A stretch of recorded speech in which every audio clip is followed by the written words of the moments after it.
మీ అందరికీ నా హృదయపూర్వకమైన దేవుని యొక్క మహాకృపను బట్టి అమ్మ కొంచెం ముందుకు జరిగి కూర్చోండి. ఒకసారి వెనకాల వచ్చే వాళ్ళకి ఇబ్బంది లేకుండా.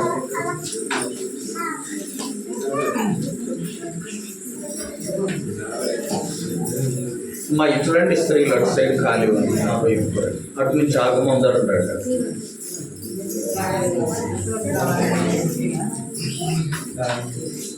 దేవుని బిడ్డలు ఈ పండుగ రోజు చేయవలసిన కార్యాలను ధ్యానం చేసుకుందాం. ప్రభు బిడ్డలు పండుగ రోజు చేయాల్సిన పనులు లేక కార్యాలు.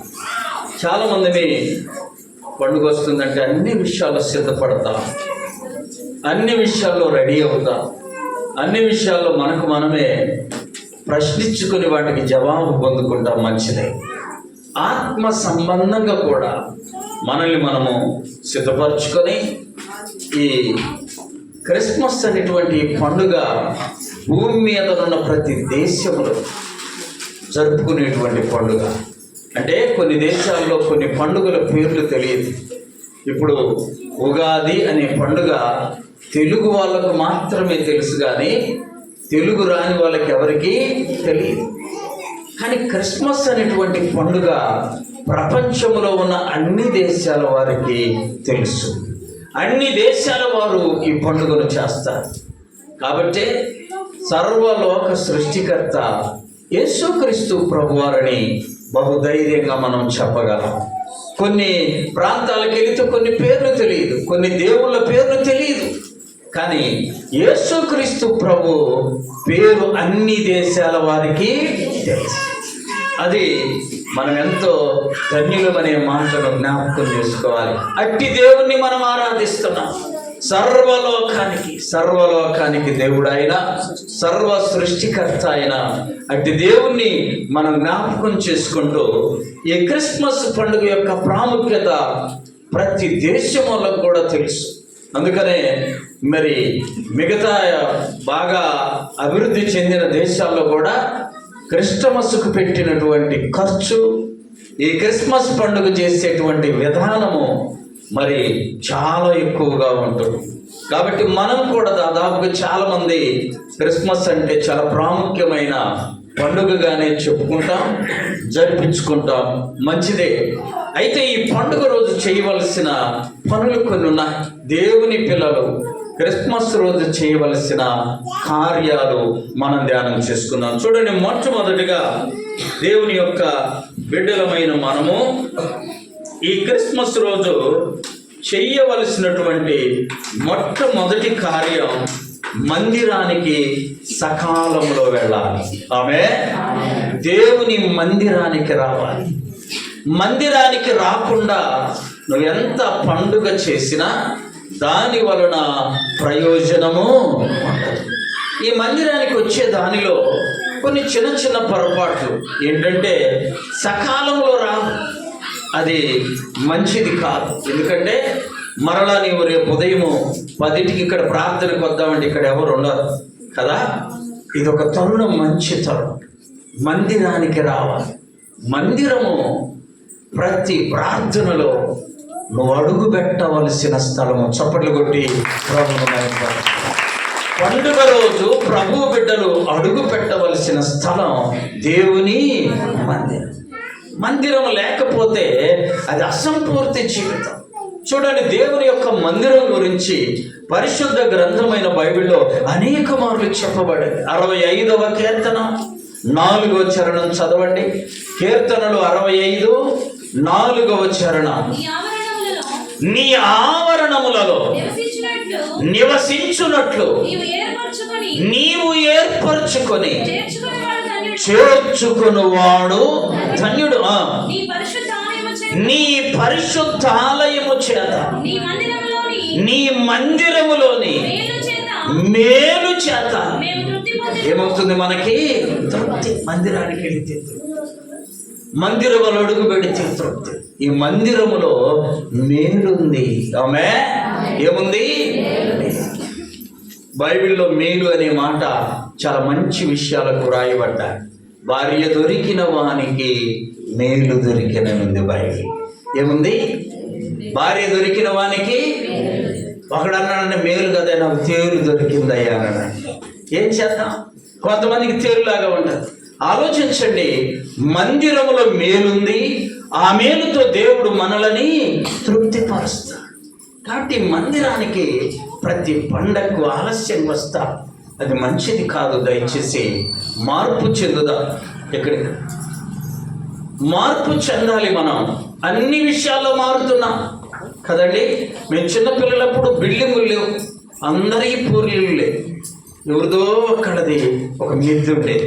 ఇప్పుడు అందరికీ దేవుని దయ వల్ల అందరికీ మిద్దెలు వచ్చాయి, అందరికీ మంచి వస్త్రం, అందరూ స్ప్రేలు కొడుతున్నాడు, పౌడర్లు రాస్తున్నారు, రకరకాల ఏం భోజనం అంటే పలాము ఆలాము ఇలాము చక్కగా డెవలప్ అయ్యాం. ప్రార్థనలో సమయానికి మందిరానికి రావడంలో కూడా మనము సిద్ధపడుదుముగాక. చూడండి, మందిరం గురించి మరికొన్ని వాక్యాలు చూద్దాం. 18వ కీర్తన 6వ చరణం. 18వ కీర్తన, నా శ్రమలో నేను యెహోవాకు మొరపెట్టి తిని, నా దేవునికి ప్రార్థన చేసి తిని, ఆయన తన ఆలయములో ఆలకించి నా ప్రార్థనను.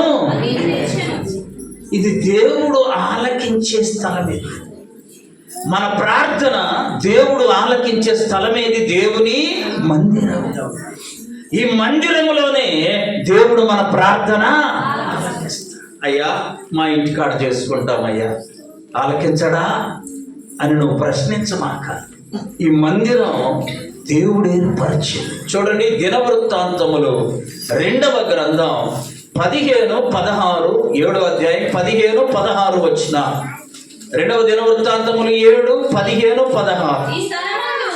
ఈ స్థలమందు చేయబడు ప్రార్థనను, ప్రార్థన మీద నా కను దృష్టి నిలుచును, నా చెవులు దానిని. దేవుని కను దృష్టి ఎక్కడ ఉంటుందో తెలుసా? ఆయన మందిరము మీద నిత్యము ఉంటుంది.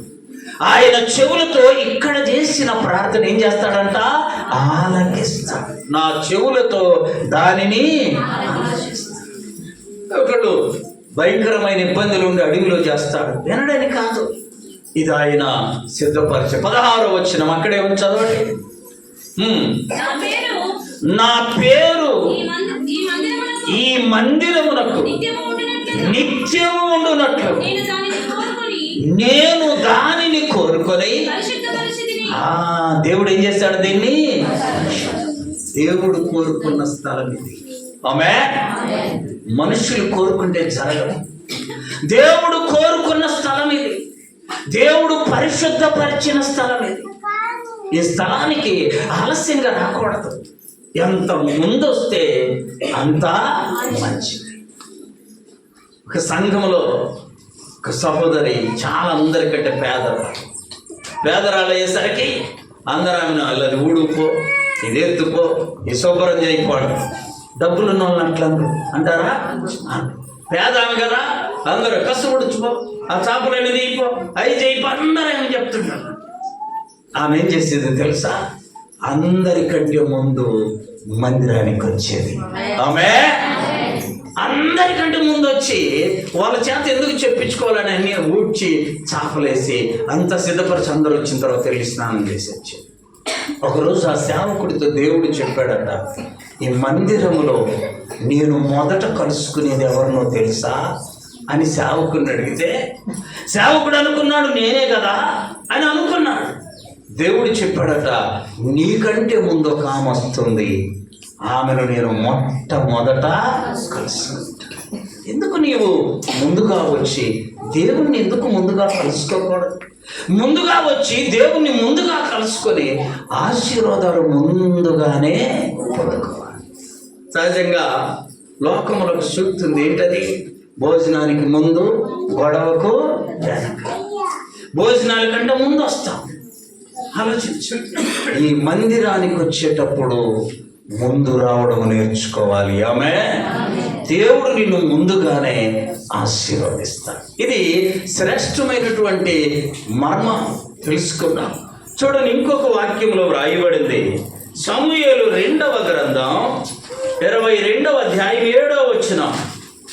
సమూయేలు, నా శ్రమలో నేను యెహోవాకు మొరపెట్టి నా దేవుణ్ణి ప్రార్థన చేసి ఆయన తన ఆలయములో ఆలకించి నా ప్రార్థన ఎక్కడ ఆలకించాడంట? తన ఆలయములో. ఆమె ఎక్కడ? తన ఆలయం ఆలకించి, తన ఆలయములో ఆలకించి ఆయన అంగీకరించాడు. చూసారా, రాత్రికాల ప్రార్థనకి రావాలని ఒక ఆయన ముందుగానే సిద్ధపడి కొంచెం తాగాడంట. ఎంత తాగాడు? కొంచెం తాగి పోదాం ప్రార్థనకని అక్కడ ఏరే వాళ్ళ ఆటో ఉంటే దాంట్లో ఎక్కి కూర్చొని నిద్రపోయాడు. నిద్రపోయేసరికి ఆటో కూర్చోడు వెళ్ళిపోయింది. ఆటో కూర్చోడు వెళ్ళి వాడు చూసుకోవాలి, వెనకాల పడుకుండా ఎవడు చూస్తాడు? కూర్చోడు పోయిన తర్వాత వాడు ఆటో పెట్టి వాడు ఆట నిద్రపోయాడు. ఇద్దరు తెల్లవారు లేచారు. నీదే ఊర్రా, నీదే ఊర్రా, నువ్వెందుకు ఏడున్నావు నా ఆటో? అయ్యా నేను ఈ ఊరు కాదయ్యా నాది, నేను ప్రార్థనకు పోదామని వచ్చా, కాకపోతే కొంచెం దాకా నిద్రపోయా. కూర్చోడు ప్రార్థన లేదు, గీర్ధన లేదు, ప్రార్థన లేదు. ఎందుకు? మనుష్యుడు ఆత్మ సంబంధమైన విషయాలను ఆలోచించట్ల. మందిరానికి ముందుగా రావడం నేర్చుకుందాము. ఆమె ఈ మందిరాన్ని నిర్లక్ష్యం చేయకూడదు. ఈ మందిరములో తప్పనిసరిగా మనం ఉండాలి. అది మనకెంతో దీవెనకరంగా ఉంటుంది. ఆమె ఇంకా కొన్ని సంఘాల్లో ఉదయాన్నే లేచి ముందు మందిరానికి వెళ్ళి ప్రార్థన చూసుకొని వచ్చిన తర్వాత మిగతా విషయాలు, మిగతా పనులే. మనము అన్ని పనులు చేసుకొని వీలైతే కొంచెం సగం తిని అప్పుడు వస్తున్నాం. అది మనకు మంచిది కాదు. పండుగ రోజు మందిరాన్ని జ్ఞాపకం చేసుకోవాలి. దేవుని యొక్క పరిశుద్ధ గ్రంథంలో చూడండి, 2వ మాట నిర్గమకాండము 15వ అధ్యాయము 1వ వచనం. నిర్గమకాండం 15వ అధ్యాయం 1వ వచనం. అప్పుడు మోషేయు ఇశ్రాయేలీయులను యెహోవాను గూర్చి ఏం పాడారు? కీర్తనలు పాడారు. ఎప్పుడు పాడనోళ్ళైనా జాగ్రత్తగా వినండి. ఎప్పుడు రోజు ఆదివారం పాడనోడు కూడా, పాడనామ కూడా దయచేసి పండగ రోజు ఒక పాట పాడడానికి ప్రయత్నం చేయాలి. ఆమె ఎప్పుడు తినని వంట ఈరోజు తింటావు కదా, ఎప్పుడు కట్టుకొని వస్త్రాలు ఈరోజు కట్టుకుంటావు కదా, ఎప్పుడు పాడని పాట కూడా ఈరోజు నువ్వు మందిరం ఏం చేయాలి? అలా ముందుగా వస్తే అవకాశం. ఈరోజు నేను 3 పాటలు పాడాల్సి వచ్చింది. చూసారా కొంతమంది పాడాలని ఇస్తే టైము, ఈ టైం ఉంది, మీకు టైం. పండగ రోజు కీర్తనలు పాడాలి. ఒకవేళ నేను రోజు పాడను, ఆ రోజు పాడు, ఆ రోజు ప్రత్యేకంగా పాడు.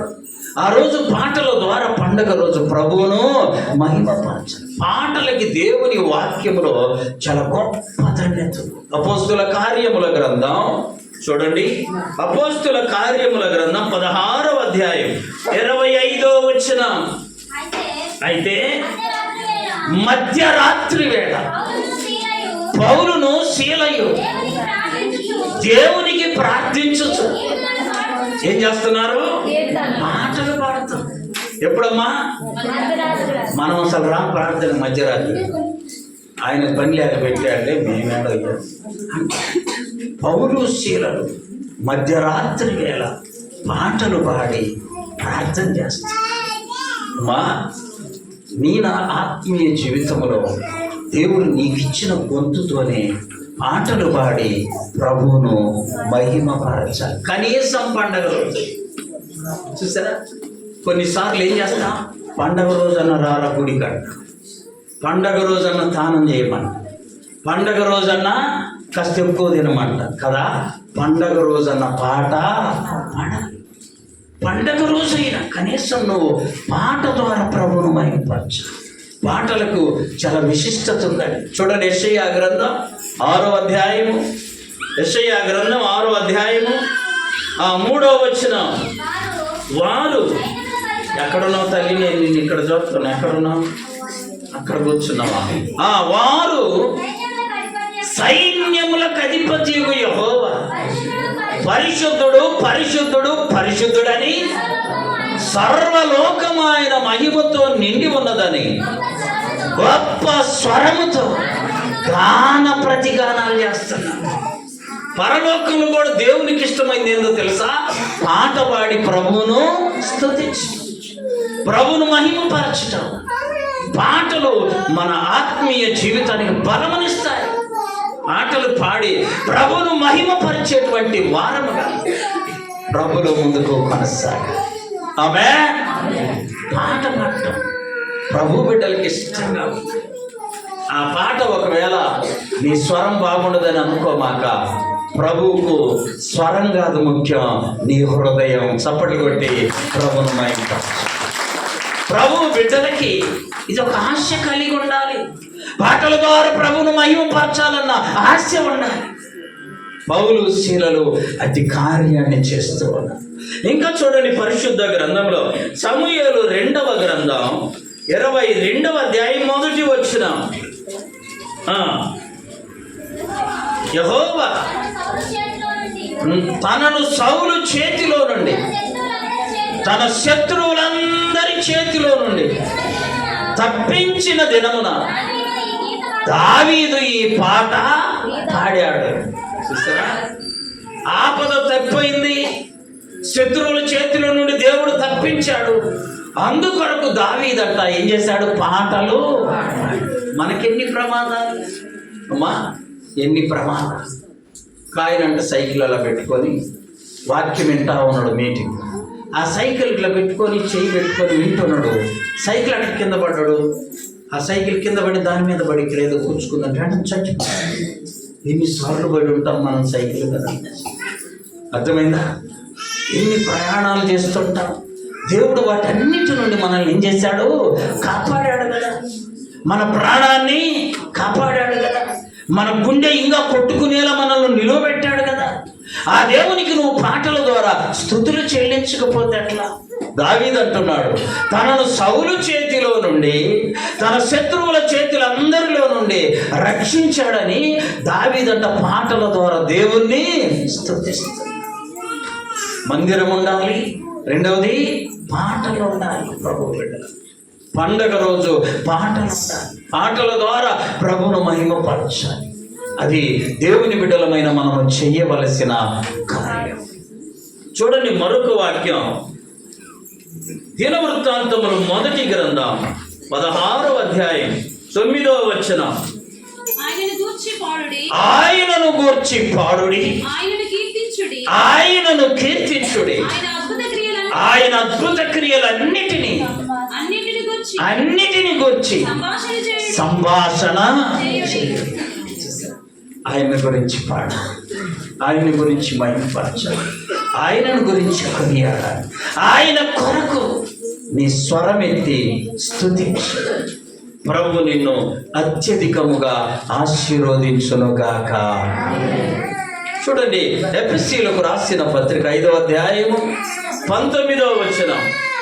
ఎఫెసీ 5:19, ఒకనినొకడు కీర్తనలతోనూ సంగీతములతోనూ ఆత్మ సంబంధమైన పాటలతోనూ హెచ్చరించుచు మీ హృదయములలో ప్రభువును గూర్చి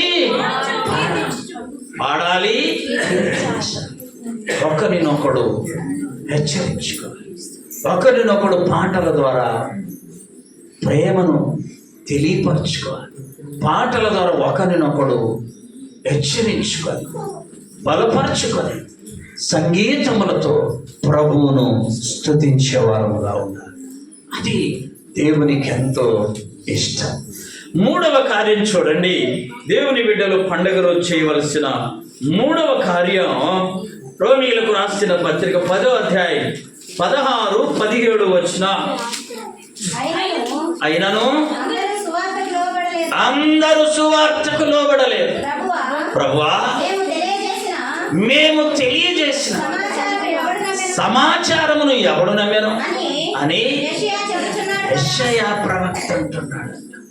మా సహజంగా జనం ఎక్కువైన రోజు వాక్యం సరిగాను వాళ్ళని చూసి వీళ్ళని చూసి గంట అయిపోతుంది, అటు చూసి ఇటు చూసి టైం అయిపోతుంది కదా. మంది ఎక్కువైతే మజ్జిగ పలసనప్పుడు మర్చిపోయారు మా వాడు, ఇప్పుడు మజ్జిగ తాగేవాడు లేదేమో కదా.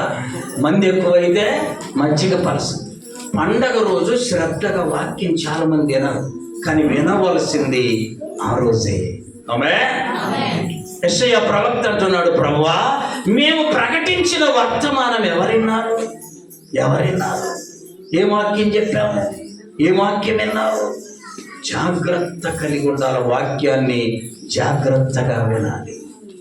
పండగ సందడిలో నువ్వు వాక్యం మర్చిపోతే అది నీకు దీవెన కాదు. క్రొత్త బట్టల సందడిలో వాక్యం మర్చిపోతే అది నీకు ఆశీర్వాదము కాదు. వర్తమానము జాగ్రత్తగా వినాలి. మూడవ మాట, వాక్యం జాగ్రత్తగా వినాలి. వాక్యము నువ్వు జాగ్రత్తగా వినకపోతే ఆ వాక్యము నీలో పనిచేయదు.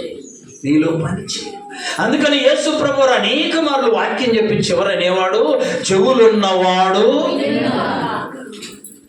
నాకు చెవులున్నాయి, జాగ్రత్తగా విని ఆ వాక్యాన్ని హృదయంలో భద్రపరచుకోవాలి. తెలుసా అండి, కొన్నిసార్లు వాక్యం నిన్ను నన్ను కదిలిస్తుంది, ఆమె బలపరిచింది, ఆత్మీయంగా నిన్ను వృద్ధిపరుస్తుంది. అటు వాక్యాన్ని జాగ్రత్తగా వినాలి. చూడండి, ఇంకా వాక్యంలో మనం గమనిస్తే సామెతల గ్రంథం 20వ అధ్యాయం 12వ వచనం. వినగల చెవి, చూడగలిగిన కన్ను, ఈ రెండు దేవుడు కలుగజేసినవి. కళ్ళు ఉంటాయి కానీ కొంతమంది చూడలేదు. చూసారా, ఒక ఊరిలో పేదవాడు రోజు ప్రార్థనకు వచ్చి ప్రార్థన చేసేవాడంట, అయ్యా ఇల్లు కట్టుకోవాలయ్యా, డబ్బులు లేవయ్యా, డబ్బులు ఇయ్యయ్యా, డబ్బులు ఇయ్య, రోజు ధనం ఇయ్యని ప్రార్థన చేసేవాడు. ఒకరోజు ఒక ఆయన ధనం మూట కట్టుకొచ్చి ఆ ఇంటి ముందు పెట్టేటట్టు దేవుడు ఒకటి ప్రేరేపణ కలిగిస్తే ఆ ఇంటి ముందు ఆ ధనం యొక్క మూట అట్లా పెడితే ఇప్పుడు ఉదయం లేవగానే రోజు ప్రార్థన చేసి బోరు కొట్టింది.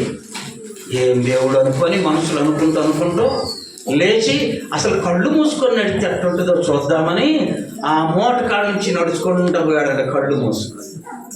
చూసారా అమ్మా, చూడగలిగిన కన్ను, వినగలిగిన చెవి, ఇవి రెండు దేవుడు ఇచ్చాయి. అందుకని మనం ఏం చేయాలో తెలుసా అండి, వినే చెవిని, ఆమె చూడగలిగిన కన్నుని ఇయ్యాలి. ప్రభువుని అడగాలి. నీ చెవులతో దేవుని మాటలు మాత్రమే వినాలి, వాటిని నీ హృదయంలో భద్రపరచుకోవాలి. చాలా మంది చూస్తుంటారు, ఆత్మ సంబంధమైన విషయాలను చూడలేదు. ఆలోచించండి, ఎలీషా దగ్గర ఒక సేవకుడు ఉన్నాడు. ఆ సేవకుడు కళ్ళున్నాయి కానీ ఆత్మ సంబంధమైన విషయాలను చూడలేని వానిగా ఉన్నాడు. ఎలీషాను పట్టుకోవడానికి సైనికులు వస్తే ఆ సైనికులను చూసి భయపడిపోయి ఎలీషాతో అంటున్నాడు, దైవజనుడా, మనల్ని పట్టుకోవడానికి సైన్యం వచ్చింది, ఇంకెవరు మనల్ని తప్పించలేరయ్యా. ఎలీషా గారు ప్రార్థన చేశాడంట, ప్రభువా వీని కన్నులు తెరువయ్యా. ప్రార్థన చేసి చెప్పాడంట, ఇప్పుడు వెళ్ళి చూడిపోయా అంటే ఇప్పుడు తలుపు తీయగానే వచ్చిన సైన్యానికి మించిన అగ్నిరథాలు వారింటి చుట్టూ. ఇందాకలా చూడలేకపోయాడు, ఇప్పుడు చూడగలిగాడు. కారణం ఏంటో తెలుసా, అంతకు ముందు కళ్ళున్నాయి కానీ దైవ కార్యాలను చూడలేదు. కొంతమంది చెవులు ఉంటాయి, మంచి విషయాలు వల్ల చెవులతో వినరు. చెడు విషయాలు అయితే బాగా వింటారు. నీ చెవి ఎలా ఉంది, నీ కన్ను ఎలా ఉంది? పండుగ రోజు దేవుని మాటలు వినడానికి మన చెవులు అప్పగిద్దాం, దేవుని కార్యాలు చూడటానికి మన కన్నులను సిద్ధపరచుకోవాలి. వాక్యము జాగ్రత్తగా వినాలి. పండుగ రోజు మరి ముఖ్యముగా ప్రభువు మాటలు బహుబలముగా ప్రకటించబడినప్పుడు మనము వాక్యాన్ని విని మన చెవులను సిద్ధపరచుకోవాలి. వాక్యం వినకపోతే ఇంత పండుగ చేసి ఇంత మందిరానికి వచ్చి నువ్వు సరిగా వాక్యం వినకపోతే దాని వలన ఎంత నష్టం ఆలోచించండి. నీవు తినింది కూడా సరిగా నీ ఒంటికి పట్టదు. కొంతమందికి అంతే, దేవుని వాక్యం బాగా వినేవాళ్ళు సరిగా ఒకరోజు వినకపోతే వాళ్ళకి తృప్తి ఉండదు. ఆలోచించండి. ఒక ఆమె చేపల ముద్ద అంటే ఎండు చేప. ఏంటి అమ్మా? ఎండు చేపలు మంచి వాసన కదా. ఎట్లాంటి వాసన? చిన్నక్క ఎట్లాంటి వాసన? కంపు కదా. అలాంటి ఎండు చేపలు ఊరంతా అమ్ముకొని ఆమెకు పూలమ్మే ఆమె ఫ్రెండ్ అంట. పూలమ్మే ఆమె పొద్దుగుంకిందని ఈ పూలమ్మే ఆమె ఫ్రెండ్ దగ్గరికి వచ్చి ఇంట్లో పడుకున్నాడు. ఆ గంప బయట పెట్టమ్మా వాసన అంటే, ఆ గంప చేపల ఎండు చేపల మీ గంప బయట పెట్టి పూలమ్మే ఆమె దగ్గర ఈమె పడుకుంటే నిద్ర రావట్లేదంట. రాత్రి అంతా ఎంత గోజార్తుల నిద్ర, అట్లా మధ్యరాత్రి దాకా లేచిపోయి గంపకాడ వండుకుంటే నిద్ర వచ్చింది. ఆ వాసనే ఆమెకు అంకితం. కొంతమందికి మంచి విషయాలు ఇష్టం ఉండవు, చెడు విషయాలంటే శ్రద్ధగా వెళ్ళాడుకోవచ్చు. మందిరానికి వచ్చి జాగ్రత్తగా దేవుని వాక్యము వినాలి. దేవుని వాక్యము వినాలి. వినకపోతే నీ పండగంతా వ్యర్థమైపోతుంది. మందిరానికి రావాలి. రెండవది పాఠాలు పాడాలి. మూడవది శ్రద్ధగా దేవుని వాక్యము వినాలి. చూడండి, ఇంకొక వాక్యం చూద్దాం. పరమగీతముల గ్రంథం 1వ అధ్యాయం 8వ వచనం. సుందరి, అవి నీకు తెలియకపోయినా అందలి అడుగు జాడలను బట్టి నీవు నడవాలి. ఇక్కడ వాక్యం జాగ్రత్తగా విని ఆ వాక్యం ప్రకారం మనము నడుచుకోవాలి. ఆమె వాక్యం వినకపోతే నువ్వు ఎలా నడుస్తావు? వాక్యపు అడుగు జాడలు నీకు తెలియకపోతే వాటిల్లో నువ్వు అడుగు ఎలా వేస్తావు? వాక్యాన్ని నువ్వు జాగ్రత్తగా వింటే దాని ప్రకారం నేను కూడా చెయ్యాలని నీ ఆశ నీలో వినకపోతే ఎలా? వాక్యము జాగ్రత్తగా వింటే ఆ అడుగు జాడల్లో మనము శ్రద్ధగా నడుస్తాం. వాక్యాన్ని భద్రంగా ఎక్కడికి వెళ్ళినా సరే వాక్యం చెప్పేటప్పుడు చెవిప్పి వాక్యము విని దాన్ని జాగ్రత్తగా విని దాని ప్రకారం మనము జీవించాలి. చూడండి, సామెతల గ్రంథం 8వ అధ్యాయము 34వ వచనం. అనుదినము నా గడప యొద్ద కనిపెట్టుకొని నా ద్వార బంధముల యొద్ద కాచుకొని నా మాటలు వినువాడు. దేవుని వాక్యము వినువాడు. ఎప్పుడెప్పుడంట? అనుదినము. అనుదినము ఆయన గడప యొద్ద, గడప కమ్ముల యొద్ద కాచుకొని దేవుని మాటలు వినువాడు. దేవుని వాక్యం నేను అలా ఫలింపచేస్తుంది. ప్రకటన గ్రంథం 1వ అధ్యాయం 3వ వచనం. ప్రకటన గ్రంథం 1వ అధ్యాయం 3వ వచనం. సమయము సమీపించింది. అమ్మా జాగ్రత్తగా వినండి, దేవుని యొక్క రాకడ సమయము సమీపించింది కనుక ఈ ప్రవచన వాక్యములను చదువాడును వాటిని విని ఇందులో వ్రాయబడిన సంగతులు గైకొనువాడు. వాక్యం అంత శక్తివంతం, వాక్యం అంత బలమయ్యున్న ఈ వాక్యాన్ని అశ్రద్ధ చేయకూడదు. జాగ్రత్తగా. 4వ కార్యం చూడండి, దేవుని యొక్క పరిశుద్ధ గ్రంథంలో యోహాను సువార్త 4వ అధ్యాయం 24వ వచనం. యోహాను సువార్త 4:24. దేవుడు ఆత్మ గనుక ఆయనను ఆరాధించువారు ఆత్మతోనూ సత్యముతోనూ ఆరాధించాలి. మందిరానికి వచ్చిన తర్వాత నీ ఆత్మ, నీ మనస్సు, నీ ఆలోచన, నీ తలంపులన్నీ దేవుని చేతికి అప్పగించి నువ్వు ఆయన ఆరాధిస్తూ ఉండాలి. ఆమేన్. ప్రభు ఆత్మ కనుక నీ ఆత్మలో ఆయన ఏం చేయాలి? ఆయన ఆత్మ కనుక ఆయనను ఆరాధించువారు ఆత్మతో సత్యముతో ఇది ఆరాధించే స్థలం. ఆరాధనా స్థలంలో ప్రభువును ఆత్మపూర్ణులముగా ఆలోచించాలి, ఆత్మపూర్ణులముగా ఆరాధించాలి. చూడండి, దేవుని యొక్క వాక్యలు మనం గమనిస్తే ప్రకటన గ్రంథం 5వ అధ్యాయం 13వ వచనం. ప్రకటన గ్రంథం 5:13. అంతటా పరలోకమందును భూలోకమందును భూమి క్రిందను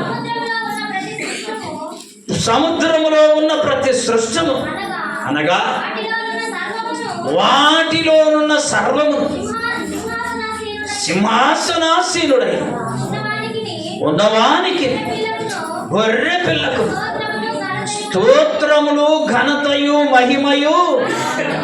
ఈ సృష్టిలో ఉన్న యావత్తంతా దేవునిని మహిమపరుస్తూ, దేవునిని ఆరాధిస్తూ అమ్మా, ఈ సృష్టిలో ఉన్న సమస్తము దేవుణ్ణి ఆరాధిస్తూ, ఈ సృష్టి అంతటిని ఏలడానికి పుట్టించిన మానవుడు దేవుణ్ణి ఆరాధించటంలో ఎంత విచారకరమో చూడండి. దేవునిని ఆరాధించేటువంటి పని ప్రభు బిడ్డలం పండగ రోజు ఇంకాస్త ఎక్కువగా చేయాలి. దేవునిని ఆరాధించాలి, దేవుణ్ణి మహిమపరచాలి, దేవుణ్ణి ఘనపరచాలి. అది ఈ సృష్టిలో ఉన్న సమస్తం చేస్తున్నాయి. చివరకు సముద్రములో ఉన్నవన్నీ కూడా చేస్తున్నాయా లేదా చూడండి. ఒక చేపకు దేవుడు చెప్పాడు బైబిల్లో, ఆయన లోపల ఉన్నాడు, ఆయనను మృంగు అని చెప్పాడు కదా. చేప ఏం చేసింది? ఆయన్ను మింగేసి 3 దినాలు అలాగే ఉంచుకోమన్నాడు. 3 దినాలు అలాగే చూసారా? 3వ దినాన వెళ్ళి ఒడ్డున కక్కేయన దేవుడు చెప్పగానే చేప ఏం చేసింది? ఈ మానవుడు అలా చేస్తున్నాడు, ఈ మనిషి అలా చేస్తున్నాడు. చేప దేవుడు చెప్పినది చెప్పినట్టు చేసిందండి. మరి చేప ఎక్కువ, చేపలు తినే మనిషి ఎక్కువ. ఈ మనిషి మాత్రం దేవుని మాటను చెప్పినట్టుగా చేయటం. ఆలోచించాలి. ప్రభు బిడ్డలమైన మనం ఖచ్చితముగా దేవుని యొక్క నామాన్ని మహిమపరచాలి, దేవుణ్ణి ఘనపరచాలి, దేవునిని ఆరాధించాలి. చూడండి, దేవుని యొక్క పరిశుద్ధ గ్రంథములు అపోస్తుల కార్యముల గ్రంథం 8వ అధ్యాయం 27వ వచనం. అపోస్తులు 8:27. అప్పుడు ఐథియోపియుల రాణి అయిన కందాకే క్రింద మంత్రి అయి ఆమె యొక్క ధనాగారం అంతటి మీద నపుంసకుడు ఆరాధించుటకు యెరూషలేముకు వచ్చాడు. నేనెవరో తెలుసా అండి? ఆర్థిక మంత్రి ఎక్కడికి వచ్చాడు? యెరూషలేముకు వచ్చాడు దేవుణ్ణి ఆరాధించాడు. నువ్వు మంత్రి అయితే వస్తావా? మా మంత్రి ఎందుకులే, చిన్న ఉద్యోగం అయితే కూడా రాలేదు, చిన్న పోస్ట్ వస్తే రాలేదు. ఇతనట ఒక రాణి కింద ఆర్థిక మంత్రి అయినా ఆరాధించడానికి యెరూషలేముకు వచ్చాడు. చూసారా? నీ పనులు ఎన్నున్నా, నీ ఆలోచనలు ఎన్నున్నా, నీ కార్యాలు ఎన్నున్నా అవన్నీ ప్రక్కన పెట్టి మందిరానికి వచ్చి దేవుణ్ణి ఆరాధించాలి. యెషయా గ్రంథం చూడండి, 6వ అధ్యాయము 3వ వచనము చదువుకున్న 4వ వచనం. వారి కంఠ స్వరముల వలన గడప కమ్ముల పునాదులు కదలుచు, మందిరం అంతా ధూమము చేత నిండిపోయింది. ప్రభు సన్నిధిలో మనమందరం ఆరాధిస్తుంటే ప్రభు ఎంత సంతోషిస్తాడో, ప్రభు ఆత్మ ఎంత సంతోషిస్తాడు. నువ్వు దేవుణ్ణి ఆరాధించే ఆ ధన్యతను పొందుకోవాలి. దేవుని యొక్క పరిశుద్ధ గ్రంథంలో చూడండి, మత్తయి సువార్త 2వ అధ్యాయము 11వ వచనం. ఇంటిలోనికి వచ్చి తల్లి అయిన మరియను ఆ శిశువును చూసి సాగిలపడి ఆయనను పూజించి వారి పెట్టెలో ఉన్న ఇప్పి బంగారమును సాంబ్రాణియును గోలమును కానుకలుగా ఆయనకు. వీళ్ళెవరో తెలుసా? జ్ఞానులు. ఎవరమ్మా? జ్ఞానులని ఎవరినంట? కాస్త తెలివి కలరు కదా, తెలివి ఉన్నారు కదండి. అజ్ఞానులు ప్రభు దగ్గరికి వచ్చి ఆయన ఆరాధించారు, ఆయన ఎదుట సాగిలపడ్డారు. నువ్వు నేను ప్రభువును ఆరాధించడానికి మరి ముఖ్యముగా పండుగ రోజు అందరికంటే ముందుండాలి. ఆమేన్. 5వ కార్యం చూద్దాం. దేవుని బిడ్డలో చేయవలసినటువంటి 5వ కార్యం చూడండి. యాకోబు రాసిన పత్రిక 1వ అధ్యాయం 22వ వచనం. యాకోబు 1:22. మీరు వినువారు మాత్రమై ఉండక, అలా వినివారు మాత్రమై ఉండి మిమ్ములను మీరు మోసపుచ్చుకొనక వాక్య ప్రకారము ప్రవర్తించే వాళ్ళమై ఉండాలి. వాక్య ప్రకారం ప్రవర్తించే వాళ్ళమై ఉండాలి. చూడండి, నిన్న ఒక ఆయన చెప్తున్నాడు, హిందూ ఆయన, అంటే యేసు ప్రభు తెలియదు కానీ అరిసెలు చేయించుకోవడానికి ఆ పక్కకు వచ్చారు. ఇప్పుడు ఎవరి వాళ్ళు అరిసెలు చేసుకోవటం మరి మీరు చేస్తారేమో కానీ అందరూ పోయి అక్కడక్కడ చేయిస్తున్నారు. ఒక ఆయన హిందూ వచ్చి అరిసెలు చెప్తే ఆయన అంటుండే, మీరు కూడా ఈ పండగ చేస్తారు. మేము పండగ చేయం కానండి, పండగ రోజు భిక్షగాళ్ళు ఎక్కువ మంది వస్తారు, వాళ్ళకు వెయ్యడానికి నేను ఈ అరిసెలు. మరి నువ్వు వేసావు? పొద్దున్న లేచినాక ఈ 10 దాకా 11 దాకా ఎవరికన్నా కొంచెం వేసావమ్మా? ఎడమ చేతితో నన్ను వేసారా? ఆలోచించండి. ఆచరించాలి మనము. ఆమె వినడం కాదు, ఏం చేయాలంటే మనము అసలు క్రిస్మస్ అంటేనే ఇతరులకు మనకున్న దానిలో మనం ఏం చేయాలి? పెట్టాలి, మంచి పెట్టాలి, వాళ్ళకి ఇవ్వాలి. ఏమిచ్చావు నీవు?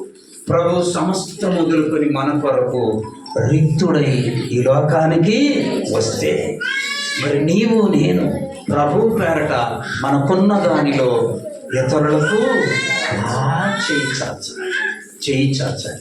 అక్కడ యాకోబు భక్తుడు అంటున్నాడు, మీరు వినువారు మాత్రమై ఉండి మిమ్మల్ని మీరు మోసపుచ్చుకోబాకండి. విన్న వాక్య ప్రకారం ఏం చేయాలి? ప్రవర్తించాలి. ప్రభు బిడ్డలు ప్రవర్తించినప్పుడే దేవునికి మహిమ. చూడండి, కొరింథీయులకు రాసిన 1వ పత్రిక 5వ అధ్యాయం 8వ వచనం. 1 కొరింథీ 5:8. కనుక పాతదైన పులిపిండితోనైనా దుర్మార్గతయు దుష్టత్వమును పులిపిండితోనైనా లేకుండా నిష్కపటమునైన సత్యమును అను పులియని రొట్టెతో ఈ పండుగ ఆచరించాలి.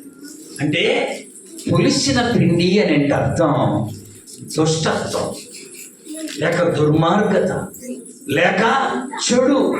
ఇవన్నిటినీ పులిపిండితో పరిశుద్ధ గ్రంథమైన బైబిల్లో చెప్పబడింది. అది లేకుండా నిష్కపటమైనటువంటి, అంటే కపటము లేనటువంటి, కల్మషము లేనటువంటి పులిపిండి కలిగిన వారముగా ఈ పండుగను ఆచరించాలి. మనలో ఉన్న దేవునికి అయిష్టమైనవన్నీ తీసివేసుకొని ప్రభువుకి ఇష్టమైన పండుగను మనము ఆచరించాలి. చూడండి, మత్తయి సువార్త 16వ అధ్యాయం 11వ వచనం. మత్తయి సువార్త 16:11. నేను రొట్టెలను గూర్చి మీతో చెప్పలేదని మీరెందుకు గ్రహింపరు? పరిసయ్యులని పులిసిన పిండిని గురించే చెప్తున్నా. యేసు ప్రభు అంటున్నాడు, మీలో కొంతమంది పులిసిన పిండి లాంటి వాళ్ళు ఉన్నారు.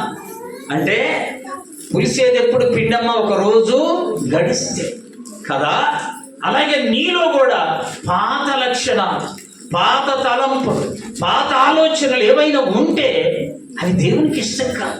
ఈరోజు మనం అవి తీసివేసుకొని క్రొత్తదనముతో ప్రభువును ఆరాధించాలి, క్రొత్తగా ప్రభువును మహిమపరచాలి. నీలో పాత పులిపిండి ఉంచుకొని నువ్వు ప్రభువును ఆరాధిస్తే అది దేవునికి మహిమ.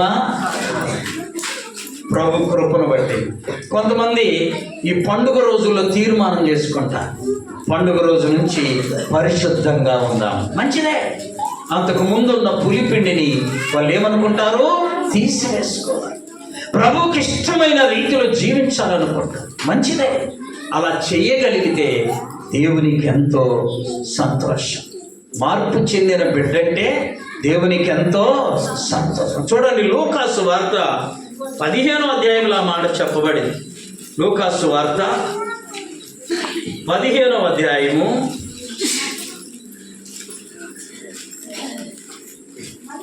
7వ వచనం, అటువలే మారు మనసు అక్కరలే 99 మంది నీతిమంతుల కంటే విషయమై కలుగు సంతోషము కంటే మారు మనసు పొందు ఒక్క పాపి విషయమై కలుగు సంతోషం ఎక్కువ. ఒక్క పాపికే మారు మనసు పొందితే పరలోకం సంతోషిస్తుందట, పరలోకం ఆనందిస్తుందట. చూసారా? మరి 99 మంది ఉన్నారు ఈ పక్క, కాకపోతే నీతిమంతులు కాదు. నీతిమంతులు అని అనుకుంటున్నారు. వారికంటే ఒక పాపి మారు మనసు పొందితే పరలోకంలో ఎంతో సంతోషం. కాబట్టి నీలో పులిపిండి ఉందా? దాన్ని తీసివేసుకో. పులియని పిండి కలిగిన వ్యక్తిగా ఈ పండుగను ఆచరించాలి. గత పాత కాలపు ఆలోచనలు, తలంపులన్నీ తీసివేసుకొని క్రొత్త ధనముతో ప్రభువును ఆరాధించాలి. ఎంత పేదవారైనా దేవుని కృపను బట్టి ఈ పండుగ రోజు మంచి వస్త్రాలు కట్టుకుంటాం, క్రొత్త వస్త్రాలు కట్టుకుంటాం. మంచిదే. అలాగే మన ఆత్మీయ జీవితం కూడా క్రొత్త ధనముగా సాగిపోవాలి. చప్పట్లు కొట్టి ప్రభువును మహిమపడదాం. పాత ఆలోచనలు తీసివేసు, పాత తలంపులు తీసివేసు. ప్రభు సన్నిధిలో క్రొత్త ధనముగా నువ్వు ఎలా కనపడ్డావో నీ హృదయం కూడా అలాగే క్రొత్త ధనముతో నింపబడాలి. క్రొత్త ధనముతో ప్రభు కనబడాలి. యోహాను సువార్త 3వ అధ్యాయం 3వ వచనం. యోహాను సువార్త 3వ అధ్యాయం 3వ వచనం. అందుకు యేసు అతనితో, ఒకడు క్రొత్తగా జన్మించితేనే గాని అతడు దేవుని రాజ్యమును చూడలేడని ఇంత నిశ్చయముగా చెప్పచ్చు. క్రొత్తగా జన్మించాలి, క్రొత్త తలంపులు ఉండాలి, నీరు కొత్త ఆలోచనలు ఉండాలి. ఒకవేళ పాత జీవితం సరిలేకపోతే ఈరోజు ఒక తీర్మానం చేసుకో. ఆ పాత జీవితాన్ని నుంచి వదిలిపెట్టి ప్రభువులో నూతనంగా, క్రొత్తగా, ప్రభువు బిడ్డగా నూతనత్వం పొందుకొని నూతనమైనటువంటి సృష్టిగా ప్రభువులోనికి రావాలి. అది దేవునికి ఎంతో ఇష్టం. పాత తలంపులు నీలో తీసివేసుకొని ప్రభువును వెంబడించి ప్రభువు బిడ్డగా జీవిద్దాం. త్వరలో కాలము సమీపమై ఉన్నది. బైబిల్ కాలము సమీపమై ఉన్నది అనగా జరుగుతున్న సంఘటనలు చూస్తే ప్రభు వచ్చే టైం దగ్గర పడేది. కాబట్టి మనల్ని మనము సిద్ధపరచుకొని నూతనమైనటువంటి ఆత్మీయ మేలులు పొందుకుందాం. అట్టి కృప పరిశుద్ధాత్మ దేవుడు వాక్యం విన్న మనందరికీ దయచేయునుగాక. మోకరించండి, ప్రార్థన చేసుకున్నాం.